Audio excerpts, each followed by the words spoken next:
We're live. And welcome again, everybody, and welcome to the show, episode 22, for your cricketing fix of the week. We're swinging from the hip. Today on the show, actually, we've got to go back there. I'm not even prepared. Today on the show, Australia leave their tour of England happy, and we look at the IPL 2020, which kicks off on the 19th. So just in a couple of days, we will have some IPL up and running. But before we get on all into that, we'll just welcome our panel for tonight. Our regular Tazz is joining us, but he hasn't quite made it yet. And also we've got Shoruban, who joins us from last time with his coaching insights. This time it'll be IPL insights, and a first timer, Ajay. Thanks for joining us, guys. How you doing? My pleasure. Thanks, Ashwin, for inviting. Good.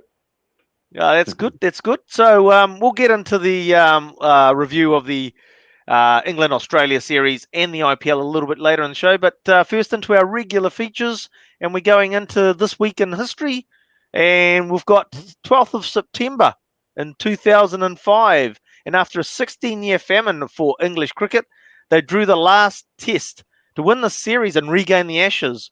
Things might not have turned out as England had hoped, though, had Shane Warne held on to a catch that Kevin Peterson had presented to him at first slip. So, it's all Warnie's fault, eh? And in 1937 saw the birth of one of West Indies' greats, Wes Hall. And even with his gold chain, which he used to have, rather heavy gold chain that he used to bowl with, bobbing around all over, but he used to bowl some marathon spells. Now, marathon spells, 3 hours at Lord's in the 1963 test. So that's 3 hours that he went for bowling, and he's a fast bowler, remember. So that's an amazing effort. And they had 8 ball overs at that stage as well. Right. Which is hard. Yeah, that's a hard yakka, definitely. Moving on to the 13th of September, and speaking of birthdays, the man we mentioned before, the man who made leg spinning popular again, as well as dietary supplements, was born in 1969. That was Shane Warne. So, yes, the absolutely king of spin, as he was once upon a time. 14th of September in 1957, and the only man to score a test century and 1,000 test runs for two separate countries, Kepler Wessels. He was born 1957, 14th of September. Now, he ended up playing for Australia and South Africa, just in case you're not aware, and he scored both of his first centuries for those countries against England. So he likes, obviously, playing against England. Didn't do so well against New Zealand. That's just great. No, he didn't. The same day, 2013, Zimbabwe go on to record their first test win against a country other than Bangladesh. Now, I'll come to that a little bit after the spiel. They secured that win against Pakistan, who were chasing 264 for the win and requiring just 105 runs on the last day with 5 wickets in hand. But they didn't quite make it, and Zimbabwe scored their 11th win that they had recorded. Now, alluding back to the 10 other wins, obviously the 10 other wins were against Bangladesh. That's why it was quite a milestone scoring that first test against somebody other than Bangladesh. 16th of September 1988, Javed Miandad, after being restored to the captaincy, went on to score 211 against Australia. He put on 196 with Shoaib Mohammed, and they declared it 469 for 9, so quite a large total there. Pakistan dismissed Australia for 165 and 116, winning the test by an innings and 188 runs. It was the 5th of Miandad's double centuries. And in the same day in 2018 saw the Trinbago Knight Riders win their 3rd CPL title. The match was a bit of a New Zealand fest as Luke Ronke scored 44 and for the Guyana Amazon Warriors, and Brendan McCullum opening up for TKR, Trinbago Knight Riders, a quick 39 before Colin Munro came along and finished it off with 68. So New Zealanders to the fore in that final for the Trinbago Knight Riders, as well as the Amazon Warriors. And in 1996 saw the first ODI played in Canada between India and Pakistan. Of course it would be. But despite the large population of South Asian expats in the area, only 750 people turned up. And those that did turn up were treated to a run a ball 89 from Sachin Tendulkar, which helped India to the win. So that was the 16th of September, 17th, and finally 17th of September in 1986, Ashwin is born. Not this Ashwin. I'm a lot older than that. But Ravichandra Ashwin, that is. And he went on to become the fastest bowler to 300 test wickets. He did it in 54 matches, 2 fewer than Dennis Lilly. So that was our today in history. And yeah, sort of like Ravichandra, sort of, Ashwin, quite an amazing sort of bowler, isn't he? Particularly in home conditions, he does very well. Yeah. Very Extremely well for India, good. he done it, yeah. He's done it numerous times. And I love it when he's bowling and I'm watching because I see my name come up. Good. Hey, I think we've paused, haven't we? Have you paused?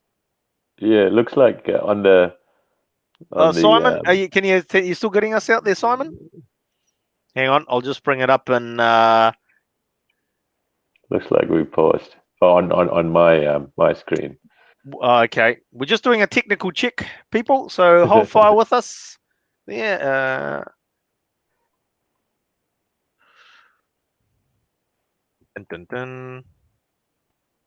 Oh, we can keep talking, I suppose. We can keep talking. Yeah.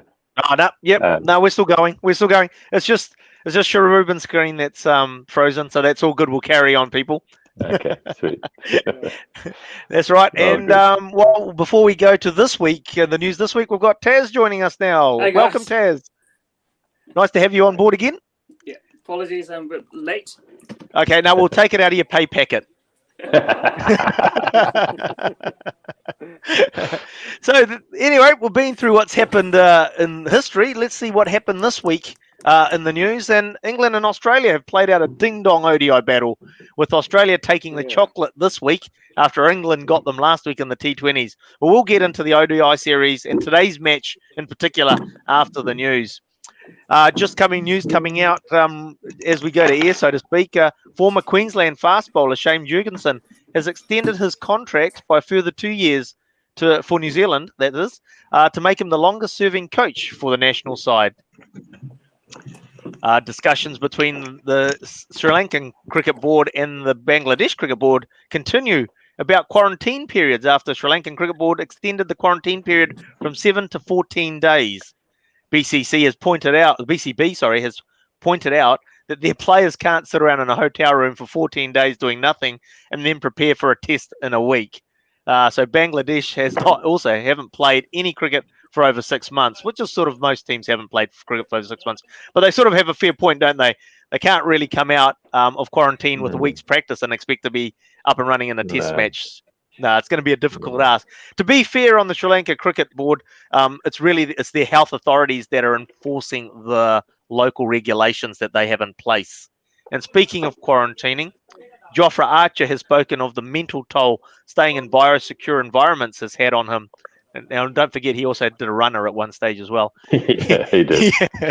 He has actually questioned how many more biosecure bubbles he can handle this year, because he is also looking at being in the Big Bash, so there would be another biosecure bubble there, and there's some tournaments that England will be involved in globally, so there's possibly 2 more biosecure bubbles for them. But it just shows the toll. It's not that simple sitting around, especially when you're a highly tuned athlete like Tazz and Shoruban are, in terms of being locked down and not being able to get out. Exactly. So now in Australia, crowds will be allowed back in for the first time, and they will be for the Australia versus New Zealand women's matches. Now, these games are being held at the Allan Border Oval in Brisbane, and the crowd will be encouraged not to cheer too loudly and not to shout, because that will spray sort of stuff around, which will help to transmit COVID. So all the fans are being sent a letter or spoken to and saying, please don't yell too much. That'll be happening. Clap politely. But they will have crowds. Yes. Polite clapping. Be English. Yes, exactly. Well played, bravo. And in the wake of another TKR victory in the CPL, God, I love TLAs. Brendan McCullum, the coach of TKR, has talked about how he showed the players The Last Dance. Now, The Last Dance is not some sort of Bollywood romantic comedy. Yeah. It is a documentary miniseries about Michael Jordan and how the Chicago Bulls won 6 titles in the 90s. This year, the Trinbago Knight Riders won all 12 of their matches and have now won 4 of the last 6 CPL trophies. So, although Brendan's shown that this year, obviously, it's something that's really starting to get ingrained, that way of competing within the Trinbago Knight Riders. Moving on to some administration issues. In Australia, firstly, the skirmish between Cricket Australia and Channel 7 continues. Channel 7 were due to make a payment of $25 million, that's Australian dollars, to Cricket Australia, but has only made a part payment on Tuesday this week. Now, the problem here stems from the uncertainty of the summer schedule, and Channel 7 are wanting a discount on their agreement because they know that they're not going to have as much cricket to broadcast for the agreement that they came up with. I think the original agreement is something like about $450 million over about 5 years, off the top of my head on that one. So yeah, I mean, I think it's a global thing. It's something that's affecting a lot of broadcasters and a lot of cricket associations around revenue around broadcasting. And moving along to administration issue number 2, and along with the turmoil that Cricket South Africa are going through, Momentum, a financial advisor, have announced that they will not be renewing the sponsorship of the South African ODI side. So that's going to be a massive hit to these coffers as well in South Africa. This is, as I mentioned, on top of all the changes at the top of the administration level of the game, and the government wanting to take over the administration. So the government are looking at the sports body, the national sports body, to get involved and run Cricket South Africa. And there's some, obviously, issues going on around that. So I suppose that's what's happening on in the news this week. And it looks like COVID is throwing up all sorts of administration issues at all sorts of levels, from TV rights to bio bubbles. But I'm not sure if CS Cricket South Africa's issues are all COVID related. No. It'd be fair to say that obviously they're getting impacted by COVID, but Cricket South Africa's had some administration issues for a while, haven't they? Yeah. Look, they had an issue. I think they were suspended as well, the team, and I think this time also they were saying they might be suspended, but I think they already given a letter to the ICC, like if not the government has involved and overtaken the cricketing board. It's just their, I think, Olympic committee, something overtaken it. So so let's see how it goes for them. They should be. It'll be interesting to see how that transpires. Yes, Shoruban? Yeah, look, I mean, I remember the game that we remember so well, the semi-final against South Africa at Eden Park, where Elliott hit that last 6 to win the game. Now, they had a black quota system that they had to abide by, and Abbott was not selected, and Philander was selected half fit for that semi-final, and Abbott was in outstanding form. And I reckon that one selection, I mean, I'm putting on a coach/selector hat on at the moment, and I reckon if Abbott was selected instead of Philander, we would have definitely lost that game, because he was bowling so well at that time. And so, look, I mean, for me, South Africa, race cannot come into, like, you can't say 4 people have to be black, or whatever. I mean, like, obviously Rabada, he's good enough, so he gets in. So it's got to be on merit, and it can't be this many people have to be this color or whatever. That kind of thing cannot happen. And I mean, I don't know what you guys think. Well, particularly in that situation there that you've just laid out, where you've got to now compromise the whole team by having a fully fit player versus now you have to put an injured player in, because that's what you've got in the squad. I mean, the availability wasn't there, or sort of thing for somebody else to come in, and you're compromising that whole team. Big time. And I mean, obviously, Philander for me, he's an incredible test bowler. Not sure about a one-day bowler, but it was definitely going to be his last World Cup. So they wanted to play him. There was a lot of other things that were going on. And to me, that's not good.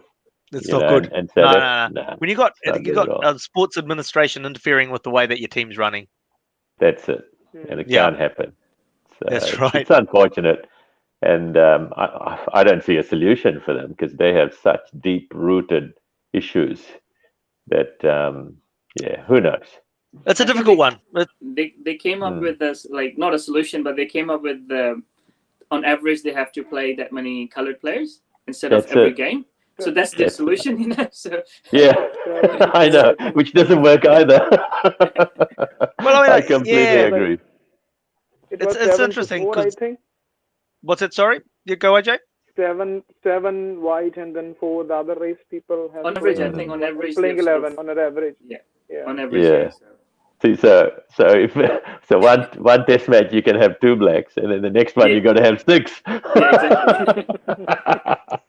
Which doesn't work again. Strange world, Alrighty, well, we'll move along from that, and we're going to look at the England versus Australia ODI series. Now, a fascinating series for me, and I think that the final game in particular basically summarised the first 2 games.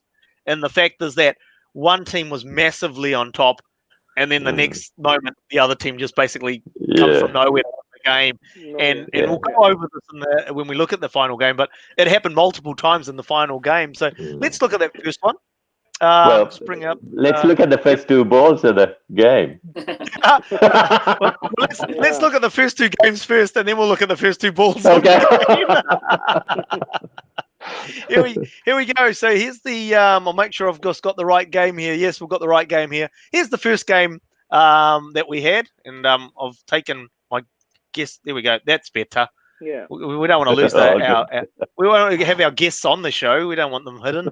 So here we go. Here's the first game, and it's just like Australia 294 for 9. Pretty good score, really. You know, anytime you're getting close to 300, it's a pretty good score.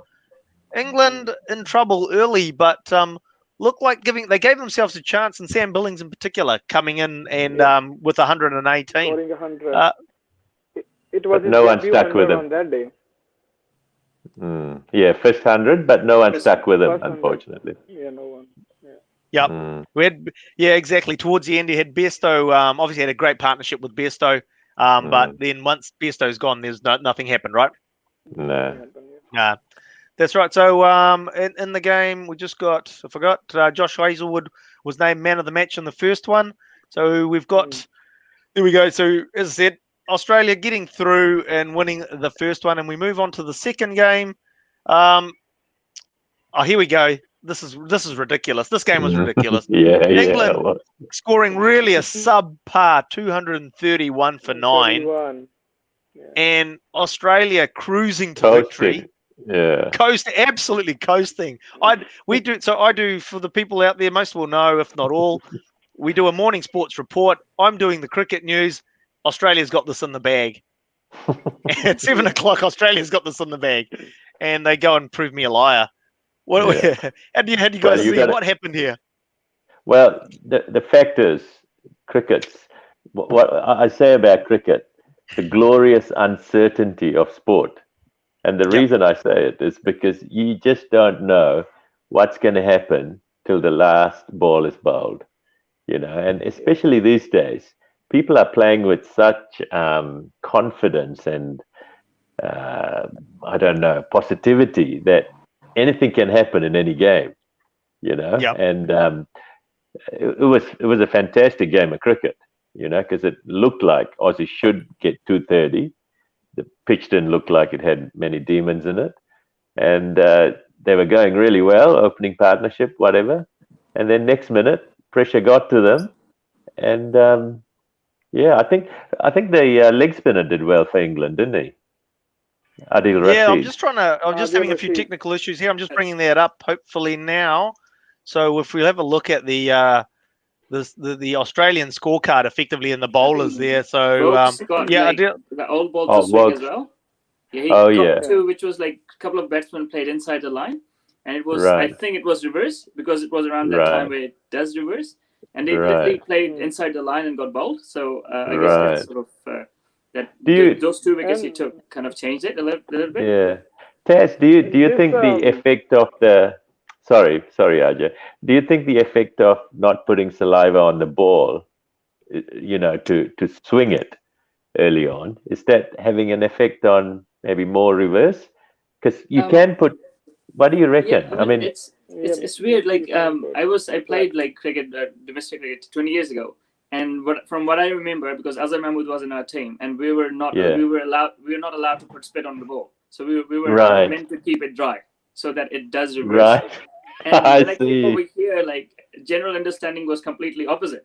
Yes, so, I agree. But then, you try to keep it dry. So I think it's in hindsight that, like, obviously you're not allowed to put spit on the ball. It kind of it helps the bowler more in that. I'm not sure. I thought that. Yeah. So it makes it more possible for reverse swing to happen. Yes. Yeah. Fantastic. In my opinion, interesting. Anyways, Yeah, that's great. Yeah, great to know. See, like, I mean, these are the things that with COVID, and I mean, we're talking about this in Premier Cricket and reserves and stuff. In the nets now, we've started our pre-season, and I'm telling people now, you can't put your spit on it because you're not allowed. You're not allowed to, no. But that's what they do, and it's just habit. Everyone kicks the ball and tries to shine it on one side, and we go, no, you can't do it. So it's very interesting. So hopefully we can start reversing it too. I mean, obviously you need some skill to do it, but it's really interesting. To me, it throws up so many little things which might impact our game. And like Tazz said, it could be more reverse swing maybe. Who knows? And talking about their second ODI, that England win coming from the back, I think it's mostly because of the mentality that, like, the positiveness that Ewan Morgan is giving behind Adil Rashid. Like, he is a strike bowler. Whenever he throws the ball to him, he always delivers for him. And they had a kind of, like, mentality now, like, they don't want to lose so easily. So they wanted to fight till end. And that's how, like, where Australia was almost winning the match and they end up losing, nowhere near to the game. I know there was, after the second one-day international, there was a lot of talk by the selectors and stuff saying, oh, the middle orders let us down and all that kind of, especially I think the pressure was on Drew Carey, the wicket keeper, because these days wicket keep. Alex Carey. Drew Carey's the comedian. Alex Carey. Sorry, Alex Carey. Yeah, sorry. To tell you the truth, I only watch the highlights, and even that, just quickly in the morning, because I don't have Spark Sports. Sorry, Spark, but I only got Sky. But see, there was, and this is what I remember talking about this. Wicket keepers these days, they're supposed to be good wicket keepers, but they have to score runs, especially after Adam Gilchrist and all that, and Josh Butler and the South African guy, Brendan McCallum. It just keeps carrying on, and BJ Watling. It carries on. So there was definitely pressure on him, and guess what? In third one-day international, he scored 100. Got 100, and to me, nice that's segue. Australia. Yeah, that's Australia, man. Australia, for me, you can never write those guys down. You can't. Nah. Oh, hey, we all live in New Zealand. We know that, eh? Oh my God. The number of times you think, the Black Caps are in here, and it's just like, But it's not just Black Caps. It's bloody. I was there at Athletic Park when John Eales hit that conversion through. Yep. I mean, a bloody lock to hit a conversion, which with we had time up on the clock. Oh, time up on the clock. We had the game done, and then they scored right at the last minute. Last game at Athletic Park, and bloody they won it. And this is the thing. No. It was at the Cake Tin. That game was at the Cake Tin. Sure, definitely. Remember talking to rugby guy. Hey, so let's move on to that third game anyway. But it's just like, what an amazing match! Yeah, incredible. And it's just like, as Shoruban alluded to before, the first two balls of the game, what happened? Yeah. I mean, when's the last time the first two balls of a game actually brought 2 wickets? That's incredible. Amazing. So basically, I've forgotten the opener's name. gone from my head. But Root and him. Jason Roy. Roy. And, that's it. Yep, Roy and Root. Jason Roy. Root. And Root Yep. at the second Roy one, and Root. yeah. The first got LPW. What was that? How Roy was and Root out? Bowling at that time. Right. Root, yeah. Root was He's actually had a really poor summer. Joe Root. Yep. I mean, for his normal standards, he's had a really poor summer. So yeah, I think I read. I think he scored 150 plus score in 11 innings. So that's pretty right. sort of, that's quite for Oh. him. In ODIs. Oh, In ODIs. I mean, yeah. remember, Tazz, I love this whole thing that the media create. They go Williamson, Smith, Root, and Kohli, Babar Azam, and they have all these guys thinking they're like untouchable, but in real life it doesn't work like that. Everyone goes through troughs and everyone scores runs and everyone doesn't. I mean, Williamson didn't have a great summer last year, and maybe it's. I did hear that Root had kids this year, just before the summer. Yes, yeah. That might affect him. Who knows? I mean, I know. We love our children. We love our children. No, I know, but it does affect you.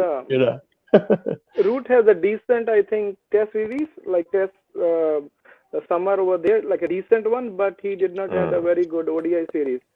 No. Do you think it's part? Do you think that could have been because so from the test series, they went into some white ball cricket T20 if I remember rightly, and they basically let Root go and they didn't have him, and so it's that sort of break and then coming back in and he was still playing county cricket, I would say.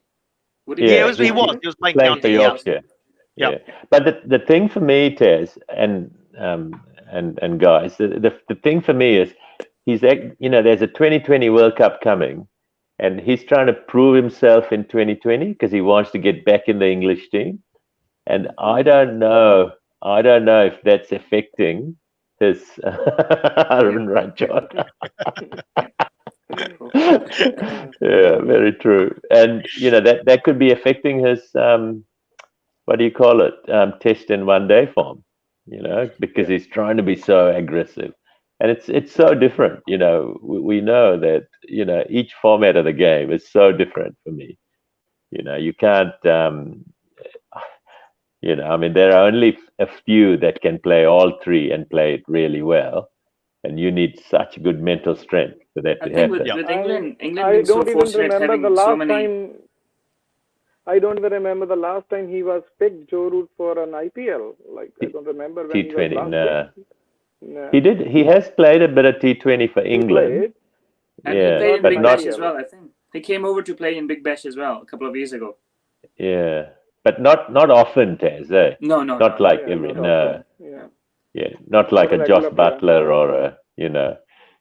So we look at this game anyway, and we come back to the game in terms of so England put on in trouble.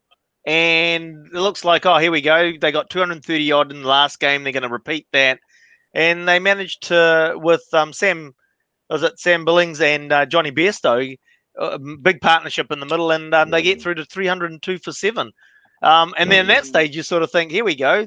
England sort of on top, particularly when you've got Australia at 74 for 5. And you sort of think, hit game over. To be fair, as you've mentioned, Shoruban, Alex Carey, or Drew Carey as you thought, basically hasn't really performed. He struggled a bit, and cometh the hour, cometh the man, he gets 106. Yeah, and Maxwell 108. Yeah, and to me, that's the sign of a champion. When you need it, he performs. Yep. And Maxwell's had a really good season. Series actually, and he's either engaged or going out, or I think he's engaged to an Indian actress, I think it is. So he's pretty happy. And is it Indian something? It could be an actress or a model or something or the other. I think Australian Indian girl. Is it Australian Indian? Yeah. Okay. Yeah. She looked pretty Indian to me, but yeah. But good-looking girl, and Yeah. So for me, that's fantastic. Like to win a game, fantastic comeback. But it's a good comeback because we've got to remember, was it last year or the about 18 months ago? He obviously had some mental health issues, and that's difficult, right? And I mean, to go through that, the pressure, especially at that top level. So he's come back and he's strong. I mean, you mentioned he's had a good series. He's got 77 on that first ODI, and now he's backed up 100. I said on the morning sports, he's a bowler as well. I said on the morning sports report, a briefing this morning, that if Glenn Maxwell is there at the end, Australia wins. And it got a bit dicey. He went out just when he should have started. He should have finished the game for them. He should have finished the game. Yep, absolutely agree, Ajay. Yeah, totally. And sort of like got that. Yeah, I think the talking point really is the last over, and the fact that Morgan made give it to Adil Rashid, the leg spinner. Yeah, that was a massive call. Left-hander. Yeah, that's right. But did he bowl a wrong one? That's the other question. So it's interesting because he hit it for 6. The first ball he hit it for 6. Straight. Yes. Yeah, I think in my opinion, where they could have done better was like they introduced, I think, Adil Rashid in the 27th or 26th over. Yeah, and earlier. Joe Root is a part-timer. It's good that he took wickets, but the thing is, like, you can milk him, whereas Adil Rashid either will go for runs or take wickets. So I think they kind of held him back, which probably works in Australia's favor because if you're introducing your, I think Rashid was 7th bowler to be, or 6th or 7th bowler to be used, 6th bowler to be used, but he came in 27th over. Because of the impact he had in the T20 game, they sort of won from nowhere. I think they kind of kept him quite light, and somehow, like Joe Root, 8 overs, 42 for 46 looks great on paper. But maybe that's where sort of they milked him and sort of, look, I think, in my opinion, I agree with you. But the only thing is, Tazz, he went for 8s, like 1 for 68 off 7. Yeah. So, it's that whole thing where it's a high risk, high reward type of thing. Yeah. That's what I'm saying. But like, if you bring him on 27th over, earlier, he's your main bowler. So if you bring him in like 15th around that time. So if if he's having a good day, as you know, Shoruban, if leg spinners having a good day, you'll find out early, look, get that first wicket. That's what I say. When you're a leg spinner, but any bowler, get that first wicket early, and then you'll have a good spell. Generally. So I think they brought him too late, and then obviously you can see the figures and that reflect that amount of runs. I agree. But agree. So it is the economy. 0.86 is the economy. It's very high. So basically, that over hands Australia the series, and as I said back at the beginning of the show, Australia end up going home happy. Probably, probably would have been a bit disappointed after the T20 series, but I think they can sort of say that things actually ended on a pretty good note for them at the end of the day. Fair enough. Yeah. So, anywho, we'll move on to the IPL. So, because we've got 8 teams to go through and 30 minutes to do it in, so we know we're going to run over time tonight, right? Nothing surer. Nothing surer. So, here we go, the IPL, and one of the reasons we've got Ajay on for the show tonight is he's a big fan of the IPL. He watches most of the matches, if not all of the matches, pretty religiously, don't you? Yeah, I watch most of the matches though, but I'm very emotionally connected to the IPL. I'm not really like supporting one team. I just go with the match, like which team is playing against whom, then I choose from there. But of course, I'm from Punjab, so I will be supporting Punjab all the time. Kings 11 Punjab. Well, they've got a good team this year, man. They've got a good team. They really need to do well. They always end up on the 7th or 8th position, so they should really go somewhere higher this time. For sure.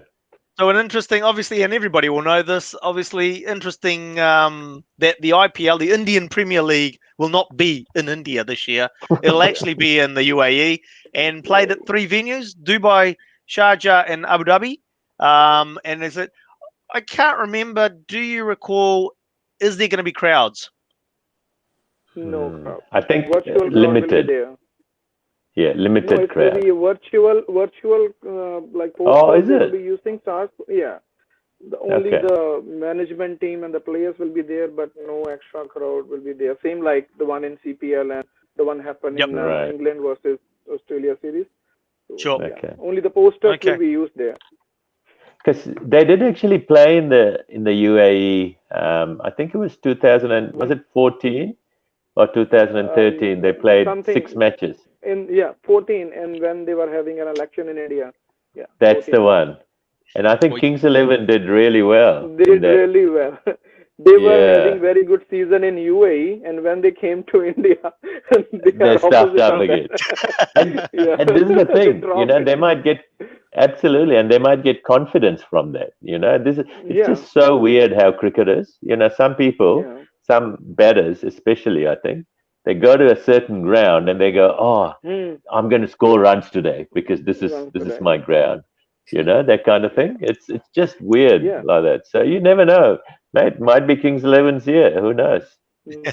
Well, let's find out. So we'll move.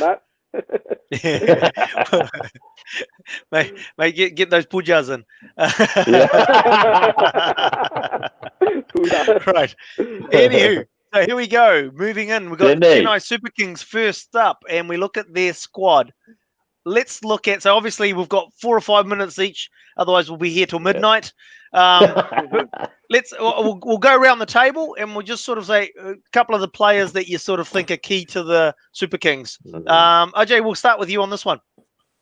I think Suresh Raina is not playing this season. He opted out. No. So they should be playing with Kedar Yadav, Shane Watson, Fab du Plessis will be there. MS Dhoni, and the players to look for them will be the new ones. If they give chances to some new guys, they have really done good into the in the domestic cricket. That Ravi, Sai, Kishore, this Karan Sharma has been with many teams during the IPL. Yeah, so leg spinner, hopefully he will leg spinner. Yeah, so he might be given a chance in later stages. Harbhajan Singh is not playing for them as well again. And then the prize package for them at this time is Piyush Chawla. He has played a lot of the matches for KKR before. So and Kings 11. Kings 11 actually, and he always performed well against Kings 11 Punjab when he played from KKR. So so he's good bowler, against, man. Good bowler, yeah. So they pick him up. Mostly their players are into mostly like 34 plus. All the players of CSKs are experience. More than 34 plus. Yeah. Experience. But see, I mean, they're smart. You got Stephen Fleming as the coach. You got Mahendra Singh Dhoni as the captain. Dhoni is the captain. And you've got 3 leg spinners there. You got Sharma, Tahir, and Chawla. Chawla. And to me, if you're going to have 3 venues, you're going to have pitches that are going to turn later in the business end of the season. These guys are smart. Look, for me, they have done well to include Josh Hazelwood this time. He is in a good form recently in the England versus Hazelwood. Yes, Look, and you look at the I mean, Dwayne Bravo, fantastic, player. You got Thakur. Thakur, Chahar, Ngidi, and Hazelwood. So the seamers are pretty good too. So look, I mean, for me, they are a gun team. Gun team, well led, really well led, well coached by Fleming, Stephen Fleming, and successful coach. So look, if they score the runs, they'll win the games because they've got enough in the bowling. And MS Dhoni's there. Yeah, because the games are at night. So, like from my memory, like Pakistan had PSL a couple of years ago, and they started off with like slightly slower decks, and they got better, which is weird. Right. So, like first say 10 games, the average score would have been 140, and at the back end it was 160, but it was never 200, like you do get in like other leagues. So I think because of India hasn't played much cricket in like UAE in last 5 years at least. So like someone like Watson, for example, or Satna, who have played series, or Watson has played the PSL like 2-3 years, who have played in, because the size of the grounds were slightly different to India as well. In terms of like PSL, some grounds were like I think in Dubai they had a massive boundary, So it depends if they bring the boundaries in or not. But the night games are quite tricky. They won't, in my opinion, they won't be as high scoring as we would love to. No, but that actually makes it a good game sometimes, Tazz.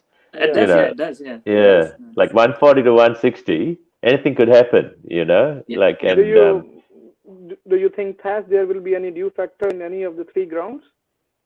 It definitely will be, because they're starting at, I think, around 6 or 7 o'clock. So at the back end, this time of the year, it won't be huge, but it will be enough. And I think your probably experience is the key there, because 150 games are sort of won by experience rather than sort of sheer sort of talent. Because I mean, Dhoni,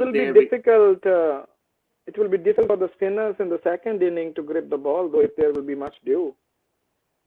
Yeah, I mean, to be fair, like the teams were defending runs, like they were sort of keeping. It wasn't like the team batting first winning the games in PSL like 2 years ago when they had PSL there, but it was definitely close games and low scoring games, low in terms of like 7.5 instead of like 9 or 10 what we see in England, Australia, T20s. So and then for some reason it got better. So I don't know what changed at the back end of those PSLs, because maybe players got used to the size of the boundaries, size of the, and from my memory, the pitches improved. Like generally in tournaments, when you play a few games on like the same pitch, it gets sort of slower.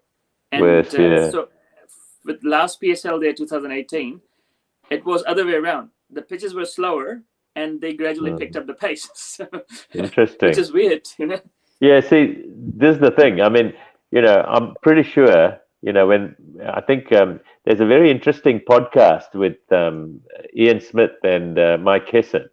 It comes on Sky TV sometimes, and I just, once in a while, I record it and watch it. And Mike Hesson's the coach of RCB. And the insight he gives you from his position as director of cricket is fascinating. And he talks about the fact that when they bought the players, when they were sitting in there, putting their thing up, getting the players, they thought they were playing in India. But now they're playing in Dubai, which is completely different. The conditions are different.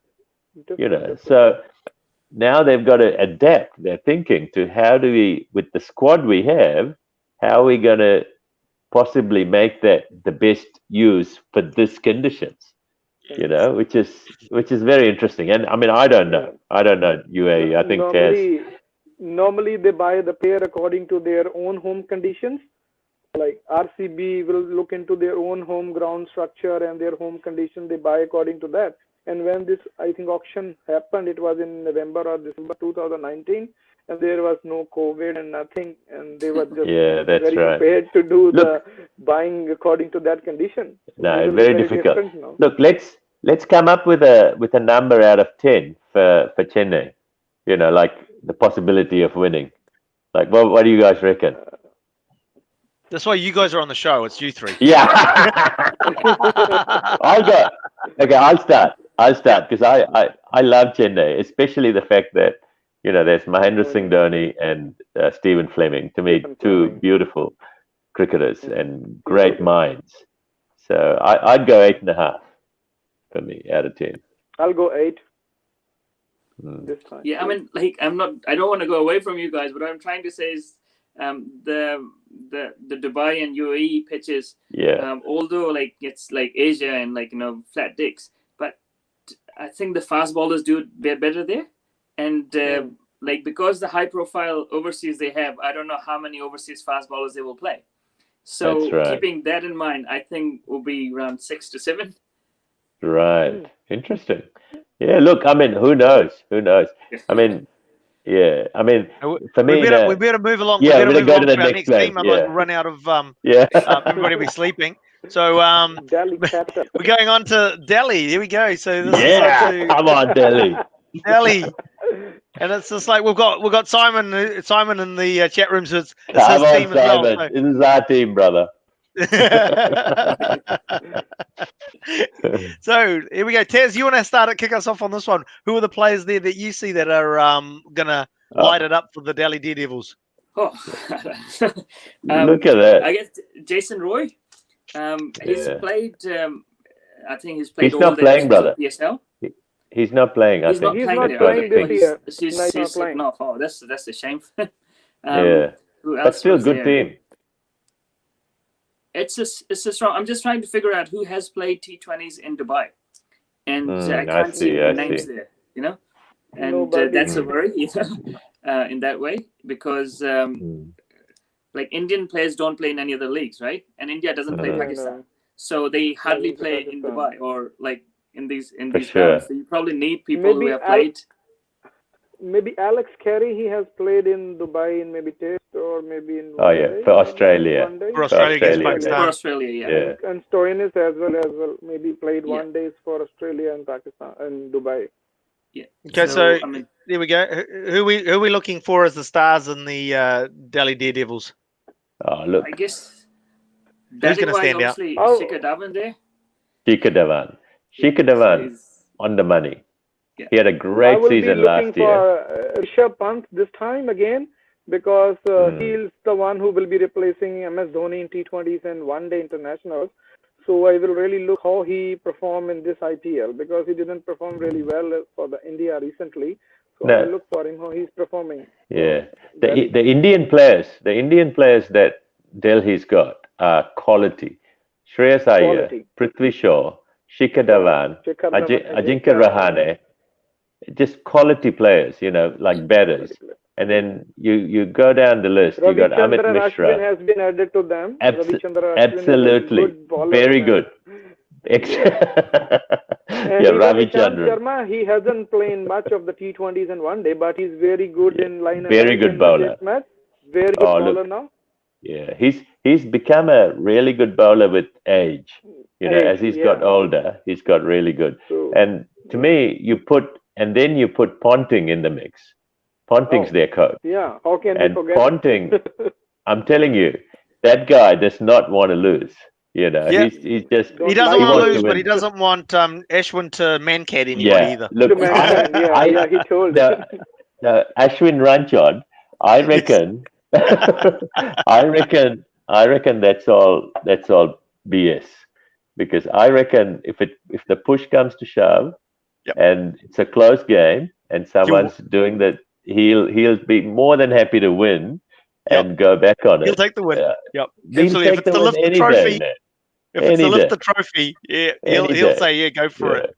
And he's extremely astute. Look, I don't like Ponting, but as a cricketer and as a cricket brain, I really rate the guy. You know, incredible cricket brain. Interesting thing that's starting to come out in your guys' conversation is the brains behind these outfits.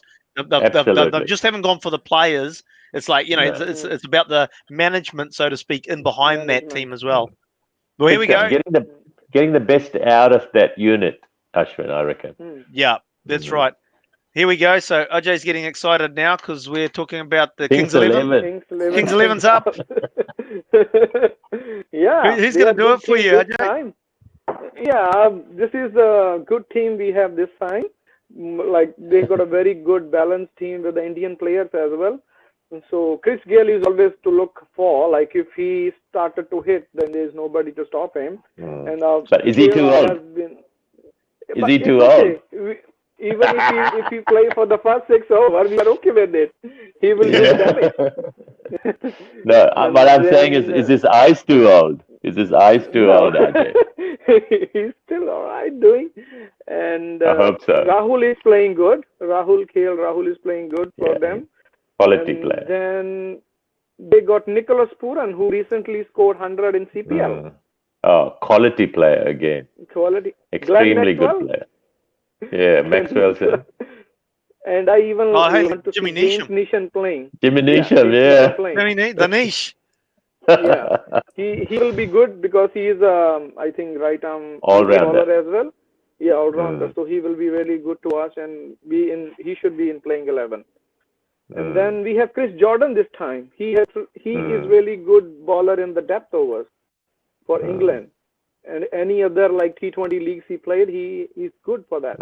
Mohammad Shami is very good. Could have used Jordan in the last they are over a very today, good team this time. Yeah. Now, good for me and Mujib. You can't forget Mujib. Mujib with the new ball in the first six.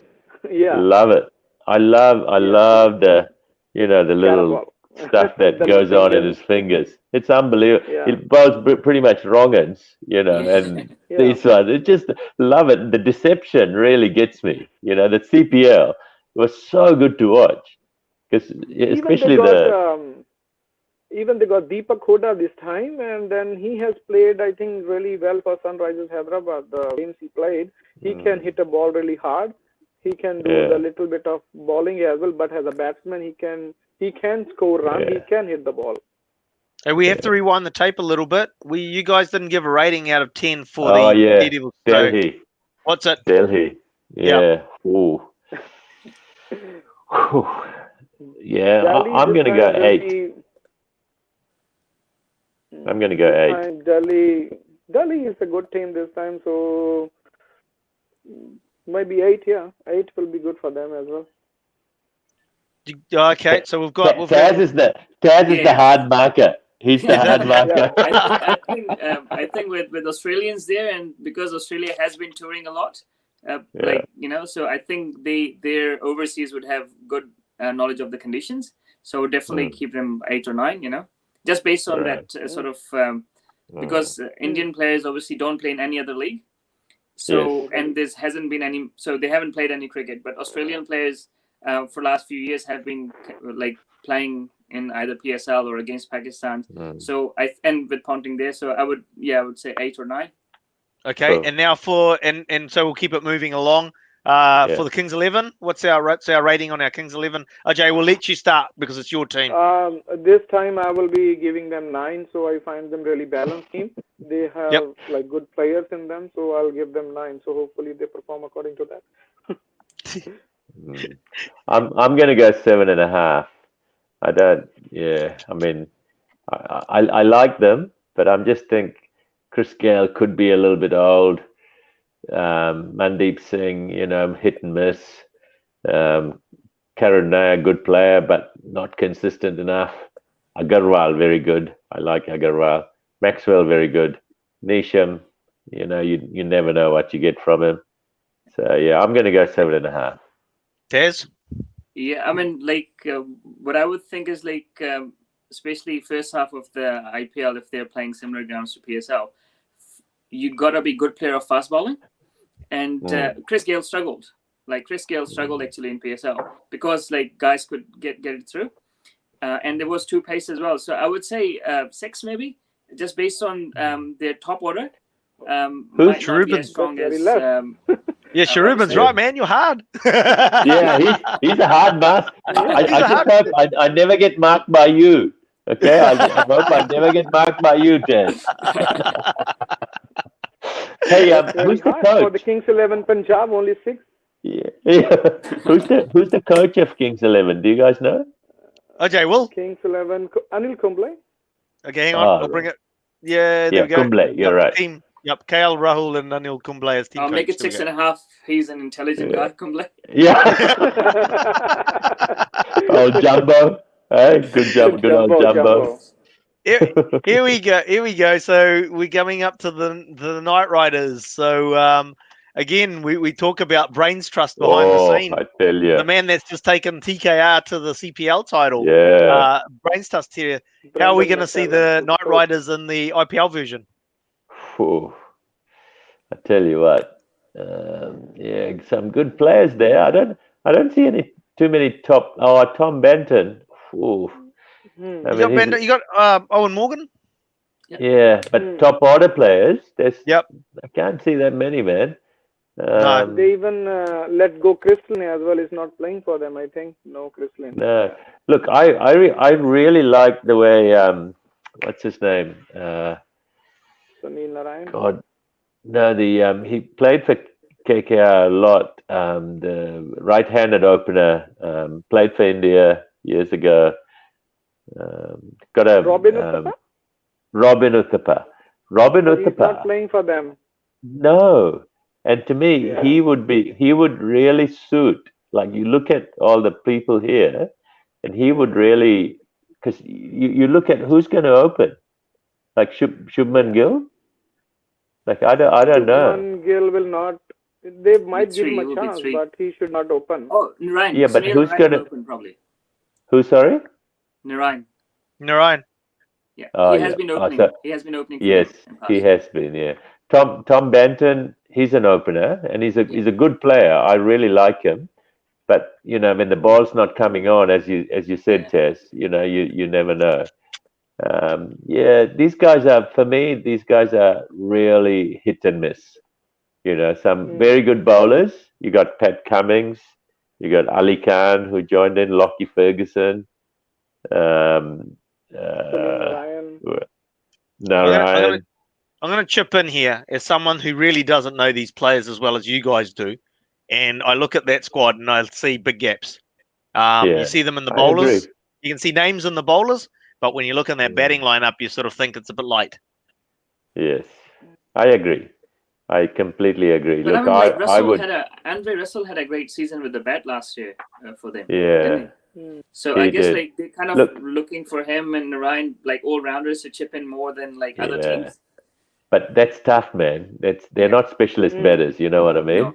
No. And Morgan's a good player. You got Morgan, Shubman Gill, but then I don't know who else is going to bat for them. I mean, Dinesh Karthik's there.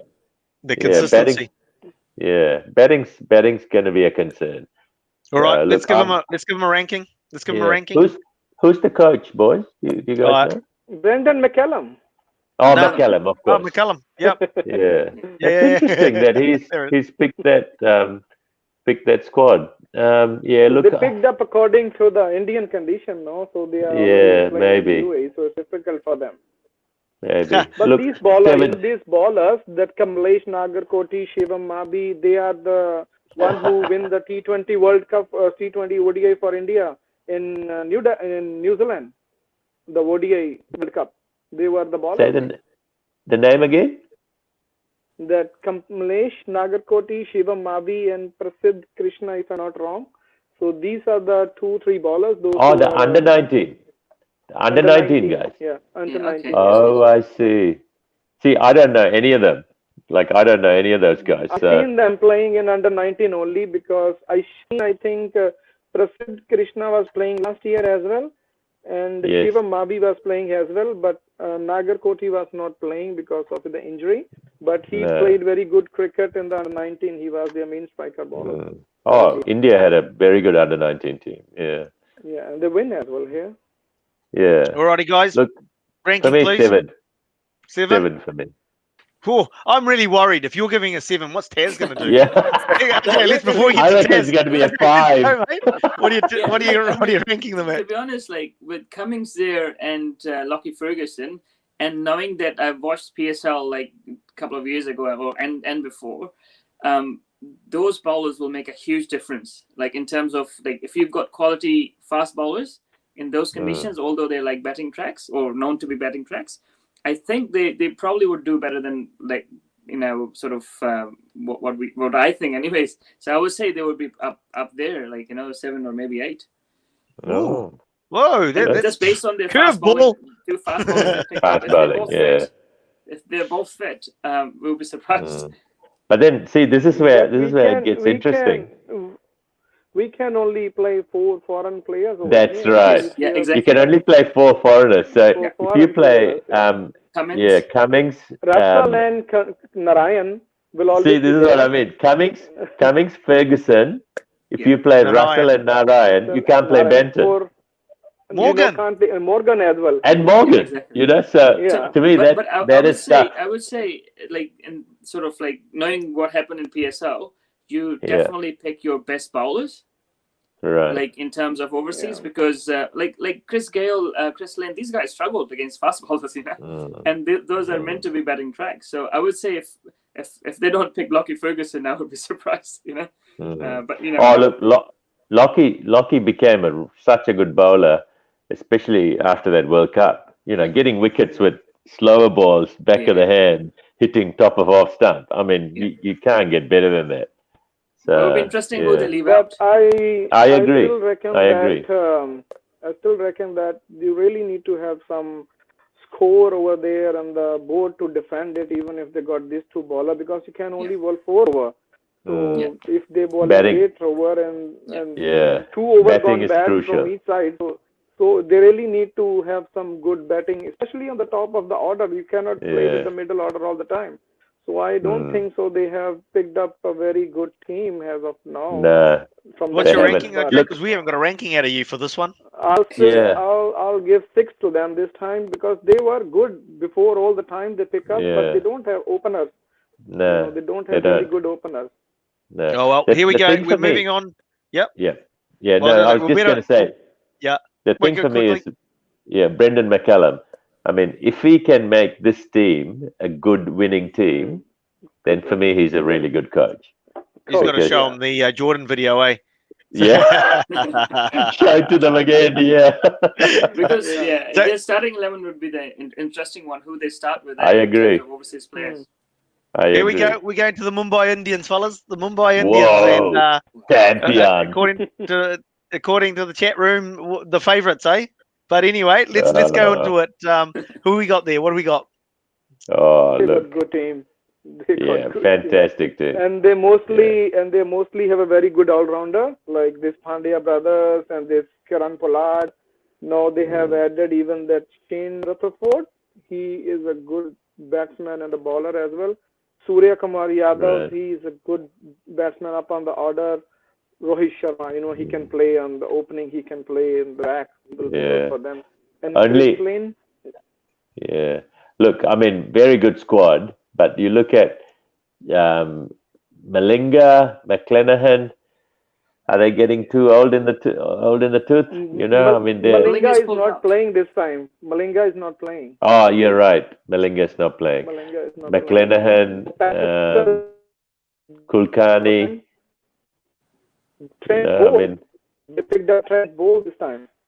And James Patterson down there as well. Look, very good squad, I've got to say. In very, very, very good squad. Chris Lynn as well, but Chris Lynn was completely out of form in the CPL. So it'll be interesting how he goes here. But Rohit Sharma is all class. You've got, it's interesting. Like batting-wise, you got Rohit Sharma, and then I don't know any of the rest of them. Saurabh Tiwari has been really.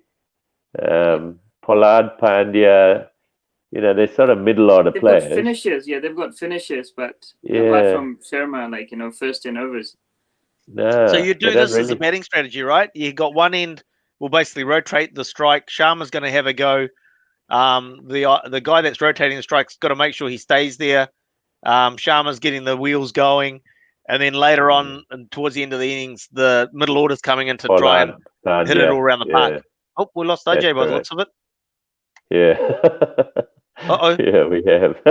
So, basically, we better get a ranking out of you for the Mumbai Indians. Hang on, Quinton de Kock. Quinton de Kock. Yeah, absolutely. Yeah, he's up there. He's a very good player, and Aditya Tare.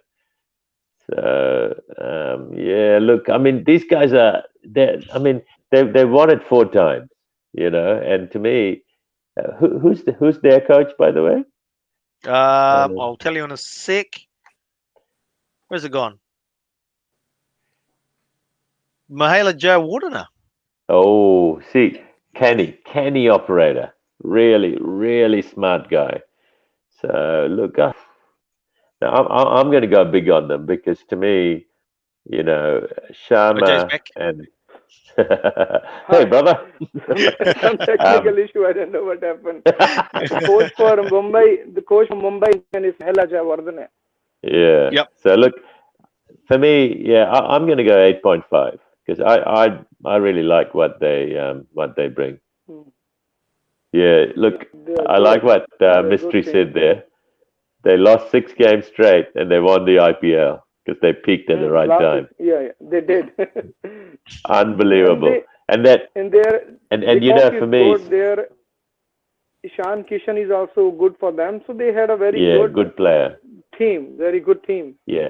Look, for me, with the IPL, you know, we look at lots of the foreign stars, but it's really about the Indian players they have. Indian players. And how they perform. Yeah. And are they in form? The team has to win this many matches and they have to go somewhere on the top. You really need to have your good 7 Indian players though, rather than 4 outsider players. You really need to pick a very good Indian player in your team. The thing with Mumbai Indians is like they have a few all-rounders, which means that if a bowler is having a bad day, like, you know, someone like Pollard or Pandya, like they can... Hardik Pandya, both brothers can bowl. Whereas other teams are playing with one all-rounder, kind of makes it... So, I mean, they've got a few genuine all-rounders, like who can bowl a few overs and obviously bat middle order. So, I mean, I agree that probably there will be strong candidates for the... Oh, look. Yeah. All right, guys, hang on. We're gonna have to roll it up. We're gonna have to keep moving because so we need to get a number out of Ajay and we're gonna get a number out of Tazz. I'll give 8 to 9. them. They are 8.5 because they're a very good team. Right. Hey, so we got Ashwin Ranchod, are you writing these numbers down? No, I haven't. After the IPL's over, we go back and go, who was right? But luckily it's recorded, right? So it's there. True. We'll be able to get that. We'll be able to do that research. We'll get back into the history annals and we'll get it. Right, so we're moving on to the Rajasthan Royals. Getting down there, Rajasthan Royals. Oh, these are the, what do you call them? Dark horses. Dark horses. That's exactly what I was saying. Yeah, I was thinking. Underdog. But I'm gonna sort of like they've got a lot of internationals with star power. You got Steve Smith, Ben Stokes, Butler, Archer. Miller. But it comes back to what you guys related. Only 4 internationals at a time. That's right. Can we see the team? Smith. Oh, sorry, my bad. They have Smith. They have Miller. Ben Stokes. Miller is good. Oh, mate, on his day. Yeah. In the arc, at the park. Uthappa. Uthappa here as well. Uthappa is with them. Yeah, Sanju Samson. Mate, I tell you what, that's a good team there. You've got. What do you think of spinners? Shoruban? Yeah. Unaka. Oh no, sorry. Let me see. Mayank Markande is good. Shreyas. Oh yeah, Markande is not bad. Leg spinner.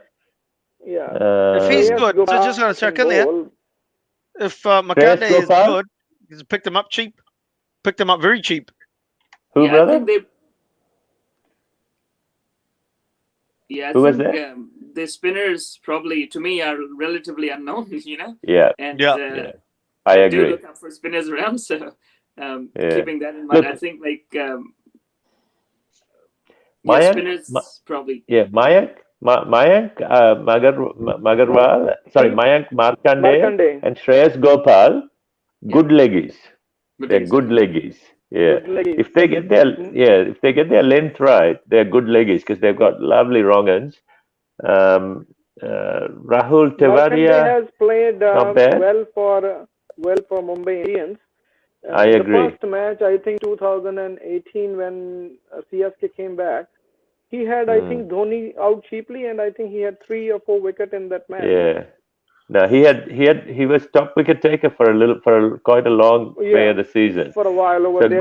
Good bowler. Yeah. He bowls quite quickly and bowls into the wicket. So on a slow wicket he could come in. And Gopal's very intelligent bowler. You know, so I read those 2, but the other 2 I don't know.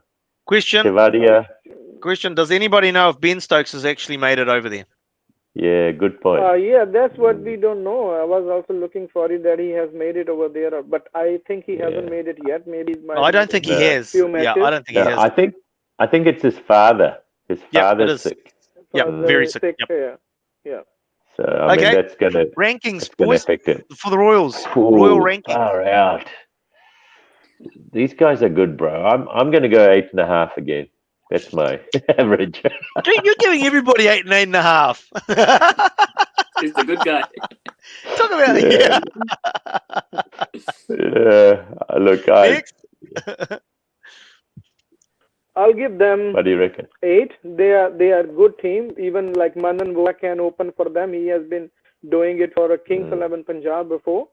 So yeah, and they have batting power. And even their bowlers, Andrew Tye, Tom Curran, you know. Tazz. We'll move on to Tazz. We'll get a ranking out of Tazz. As OJ falls over. Like, I mean, say someone like Miller would be key, and Smith obviously sort of. But I mean, they can't play the overseas bowlers. I think apart from maybe they can play one overseas bowler and then play 3 batsmen. So keeping that in mind, I think they're light on bowling for those conditions. So I would say 7. 1, 2. I felt the 7 coming there. It just felt right in my bones. Yeah, I'd agree. I mean, like again, my sort of view on it, very low level view on it, is the fact is that they seem to have too many star overseas players. And they're most of them are batsmen, and that kind of makes it difficult. I agree. Look, people like Manan Vora, people like that who are capable. I think he had a great season for Kings 11 one year, Manan Vora. Yeah, he did. And people like him have to step up. I think this season as well, he should have a good opportunity because from their top order, I think he is the only one I can see who can regularly open for them. So he should really grab this chance and then make his mark over here. Yeah, good player. I really like the way he plays. So moving from the Rajasthan Royals to the Royal Challengers. Here we go. We've got the man, Virat Kohli, in this squad. Yeah, I reckon it's their year this year. I really do. They've made 2 finals. And to me, I think it's their year. Mike Hesson, really rate him as a coach. And look, they actually tick a lot of the boxes really well. Adam Zampa there, Chahal, Washington Sundar, Nagy, Umesh Yadav, Mohammad Siraj, pretty good. Chris Morris, not bad. Umesh Yadav, Dale Steyn, you know. So look, mate, I really like them. I'm gonna go 9. My first 9. Was that your first 9? Wow, I think so. I thought the Mumbai Indians got 9 from you. 3. Did they? Oh no, we'll have to go back to the recorded tape and have a look. Dale Steyn though. Dale Steyn though, he breaks down though, doesn't he? He is he's fragile. Yeah. I mean, he's getting on, brother. He's getting on now. 37, sorry, 37. 37. For a fast bowler, that's all. They included him in the last minute. He has been included as a replacement for somebody. And he didn't play the whole season. I think he had some injury, and then I think in the middle only he is not able to play the other last games for them. Hey, Power Pack starting lineup though, isn't it? I mean, at the top time. there. Bro, Kohli, De Villiers, and Finch. Finch. Mate, seriously, completely. You know, and then you've got good players, and even people like playing 11, Moeen Ali. Oh yeah. And Parthiv Patel, he's another quality good player. I really like him. See, even people like Josh Philippe, they reckon he's going to be a really good wicketkeeper batsman. So you know, you've got a lot of good stuff there. I like Isuru Udana as well. When the pitches get slower, he bowls those slowies out of the back of the hand, which is really hard. And good Indian players. You know, you look at Chahal, Washington Sundar, Pavan Nagy, you've got Umesh Yadav, really good Indian players. Mohammad Siraj. These guys have played for a long time. For India. Yeah, these 3 fast bowler has played for India as well. Umesh, Nadeep Saini and Mohammad Siraj. So even if they don't pick up the other foreign fast bowler from that squad, and they just pick up this 3 or 2 from that, and then even Aaron Finch, De Villiers, and Moeen Ali, and maybe Zampa. So they are good to go. The biggest thing with these guys is they score the runs, but they don't get the wickets. They cannot defend. They cannot defend. Yeah, they cannot defend because of their bowling lineup. So they really need to find out the depth overs. Yeah, to me, it's not just bowling. It's actually just strategy and how does this bowling line up? How can we get wickets with this bowling lineup? That's the key. You know what I mean? Like the strategy and. They always fail because the players mostly rely on Kohli and De Villiers all the time before. For batting. For batting, yeah. And they cannot do the bowling, so they score run and they are not able to defend them. So interesting thing, we talk about brains trust. We talk about brains trust. The coach was only Simon is Simon Katich, but then they got Mike Hesson as the director of cricket. Yeah, that's right. Okay, let's go for a rating, guys. Let's go for a rating. I'm going 9. I'm going to stay with 9. He's really looking into the team that who can play. No, I like them. I like them a lot. And Chris Morris there as well. Yeah. Yeah, he's an all-rounder. He can be a good all-rounder. What's your rating, mate? He's played in PSL as well, so I think sort of that sort of helps because he's played T20 in that, on those environment. Yeah, and so I would say I would give them 9 because they're batsmen. Because if we're playing low-scoring games, Kohli, Finch, De Villiers, they can play according to the situation rather than playing in one gear, right? Smart cricketers. Strong there, and then both good keepers, whoever they play. Zampa and Chahal. So I think they cover all the grounds if Dale Steyn is fit with Umesh Yadav. I think overall they've got a squad which kind of should do well especially in low-scoring games. Zampa has really played well recently in the T20 and the One-Day International Series in England now. Yeah. So he really picked up the wickets though. Yes, he's in form. You're dead right. Yeah. And Chahal has always been their strike bowler. So I'll give them 8 to 9, something in between 8 to 9. We'll give you 8.5. All 9s. All 9s. I tell you what. Oh, here we go. And I think we come to our last team. Last team. Yeah, exactly. So Sunrisers. The Sunrisers. Here we go. Williamson's in it. They are very good on the card as well. Oh, Warner, Williamson, Pandey. Mohammad Nabi. Vijay Shankar. Michelle Marsh is also there. Fabian Aaron, he can bowl and bat. Riddhiman Saha. They got a big bowling lineup. Johnny Bhuvneshwar Kumar, Rashid Khan, always there. And you can choose Khalil Ahmed as well. Siddharth Kaul is good. Oh, Billy Stanlake. He's going to get a lot of bounce. God, yeah. Yeah, tall guy. Sandeep Sharma, yeah. Interesting. Oof. Good team. They are a good team as well. I mean, heaps of all-rounders there, Yeah. Yeah, he's kind of Nabi. And Nabi's in touch. I mean, he bowled very cleverly in that CPL. CPL, yeah, absolutely. Yeah, he was outstanding, I thought. Obviously just the bowler, Rashid Khan, for a young bowler in the CPL did well, didn't he? Yeah, look, he was disappointing. Yeah, he was disappointing for me, brother. I mean, for me, he just bowled a little bit too short, I thought. Because the thing is, he's quite quick. So when he's quick, if he doesn't pitch it up, then it just sits up.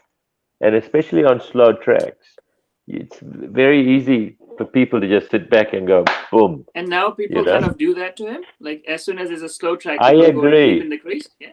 I agree. Completely agree. Look, he was disappointing in the CPL. I thought he'd do better than he did, especially when the track started spinning. And you had Imran Tahir picking up wickets. You had a few of the other spinners picking up wickets, Nabi and stuff.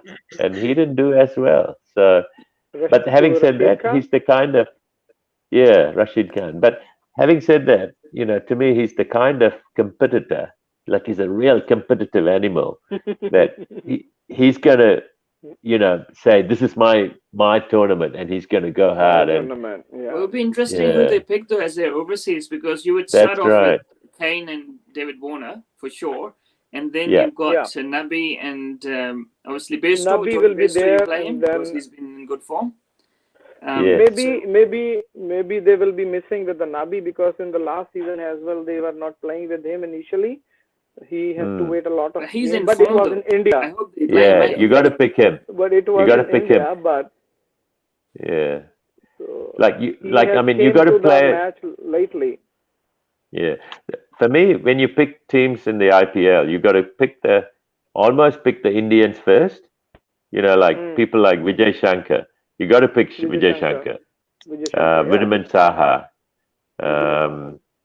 Shabas Nadeem, Pandey. So if you pick all those, then you got to pick the others that suit the team. And Bhuvaneshwara. And then you got to pick the others from there. But look, I think the first game is Mumbai Indians versus Chennai Super Kings, isn't it?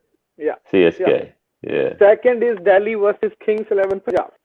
Oh man, I'll be watching out. I'll be watching that one, brother. Yeah, it will be on the weekend, so we can watch. So let's get a rating for the Sunrisers. Hyderabad. Sunriser rating. Ooh. I'm gonna go 8, only because my son loves them. He just loves Kane Williamson, so. What do you reckon, boys? Yeah, I would say 7. Just based on the overseas players they've picked. Bowling wise, I mean, if they pick their gun batsmen from overseas gun batsmen, then they can only pick one overseas bowler. Yes. And that's where sort of I feel like they haven't picked enough good local bowlers or big names, anyways. So I would say 7. Yeah. Ajay? Who's the coach again? I will be giving them 7.5 or 8, because they will play with Kane Williamson and David Warner. Of course, they will play with Rashid Khan as well. They will not left him out. I doubt about Muhammad Nabi, but I think they might be playing with Mitchell Marsh as well. Because he can. Here's something to throw in the mix. So just going with the head coach's Trevor Bayliss, but we've talked about their spin options there.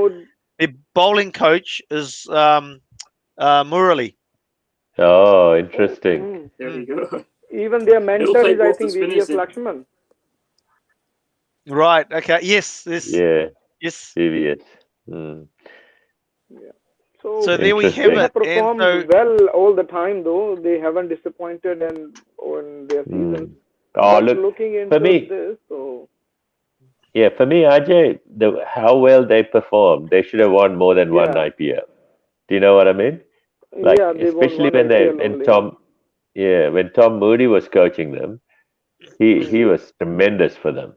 So okay, so we've gone through. I'll try and strip out those rankings. I might give Paul that job actually, because I've got to try and sell some testing and tagging. But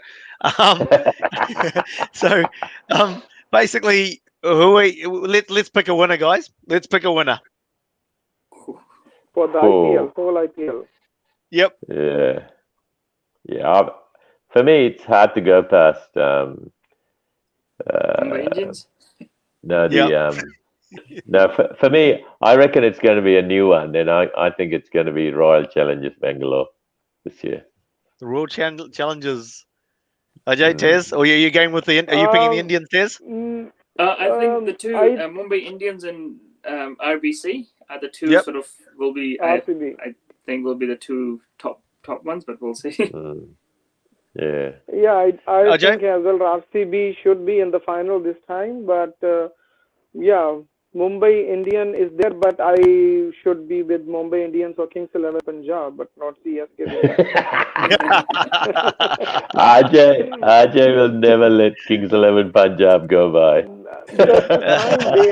They are good, so I'm hoping that they perform according to the guy they have got, and they have changed the coach as well, Brendan Anil Kumble now this time. So he looks very promising. If he perform well this time, KL Rahul, he is a very good, prospective for India. Has extremely good player after Kohli. Yeah. After Kohli. Yeah. Oh, look, he's a very good player. KL Rahul, if he gets on a roll, yeah. Man, that guy can play. He had a good IPL last season as well. He had a good IPL last and 2018 as well. Man, the shots that he plays, it's just unbelievable. Yeah. Oh, well, guys, hey, look, we better wrap it up. We've only got 25 minutes over time today, so only 25. Standard's 15, but there's a lot of content to get through today, so it's been great. And look, great having you guys on again. Shoruban and Tazz, thanks for coming on again, and Ajay for the first time. I hope you've enjoyed it on there. And look, to all the viewers and listeners out there, thanks for watching the show tonight again and tuning in. Really appreciate you coming on and being there. Remember, we've got New Zealand Sport Radio, got shows going all week. We start off the mornings with morning sports briefing. Monday night, we've got the rugby show. Tuesday nights, we've got a basketball show. Wednesday nights, rugby league. Thursday night, the best night of the week was swinging from the hip. And then Thursdays and Sundays, we've got our review and preview shows for the rugby as well. So make sure you're hitting that share button. Please go ahead and hit the share. Just expands our reach a lot more better than just hitting the like button. That was really good, England. But we'll see you here again next week, 8 p.m. Thursday night on New Zealand Sport Radio for your cricketing fix of the week with Swinging from the Hip. We'll see you then. Thank you.